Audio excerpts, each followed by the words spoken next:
గోపిక చాలా తెలివైంది, గడుసు గోపిక. ఎలా అయినా పట్టుకుందాం కృష్ణుడు అనుకుని కుండ దాచలేదు, వెన్న కుండ తెచ్చి తలుపులు బార్లా తెరిచి అక్కడ పెట్టేది. ఎలాగో ఎత్తుకుపోతాడు ఎక్కడ పెట్టినా.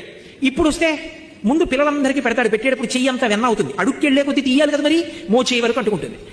ఆఖరణ తను తిందామనుకుంటాడు, పట్టుకుంటాడు, రెడ్ హ్యాండెడ్గా దొరుకుతాడు. అమ్మకప్ప చెప్తాను పట్టుకెళ్ళి అని. ఈవిడ తలుపు చాట్ట నుంచి కుండ అక్కడ ఎట్టింది. రాణి వచ్చాడు, అటు ఇటు చూశాడు, ఆయనకి తెలియదు సర్వజ్ఞుడు. ఫాల్ ఇన్ లైన్, అందరూ వరుసలో నించోండి అన్నాడు. మెల్లిగా ఒక్కొక్కడికి తీసి పెట్టాడు, ఒక్కొక్కడు తింటున్నాడు, వెళ్ళిపోతున్నాడు. మళ్ళీ దొంగతనంగా లైన్లోకి రావడం అలా ఉండవు అక్కడ, వాళ్ళు వెళ్ళిపోతున్నారు. అందరూ వెళ్ళిపోయారు, చూశాడు. మళ్ళీ చెయ్యిలా పెట్టి ఆకరణ తీసి తను ఇలా తినబోతున్నాడు. టక్క నుంచి పడుతుంది. దొరికాడు రా అంటుంది.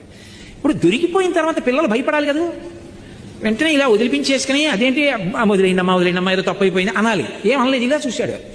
అదేంటి ఇంత దొరలా ఇలా చూస్తున్నాడని. ఆవిడ అసలు ఏమంటాడో చూద్దాం, కస్తంబాల అంది. అబ్బాయి ఎవరు నువ్వు అంది. ఆయన అన్నాడు బలానుజ, బలరాముడి తమ్ముడు అన్నాడు. మధ్యలో ఈయన పేరు చెప్పడం మానేసి ఆయన పేరు ఎందుకు, ఇంట్లో ఉన్నవాడి పేరు బలానుజ అని. ఆవిడంది ఓహో కిమిహతే మన్మందిరాశంకయా, ఇక్కడికి ఎందుకు వచ్చావు అంది. ఇలా చూసి ఓ మా ఇల్లు అనుకున్నాను, మీ ఇల్లా.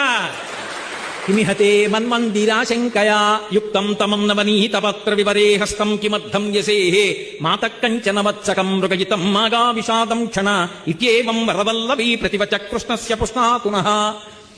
అయ్య బాబోయ్, గుండెలు తీసిన బొంటు, మా ఇల్లు అనుకున్నావా, అందుకు వచ్చావా, మీ ఇల్లని కాదని తెలియలేదా అని. ఆవిడంది సరే కుండలో చెయ్యందుకు పెట్టావు అంది.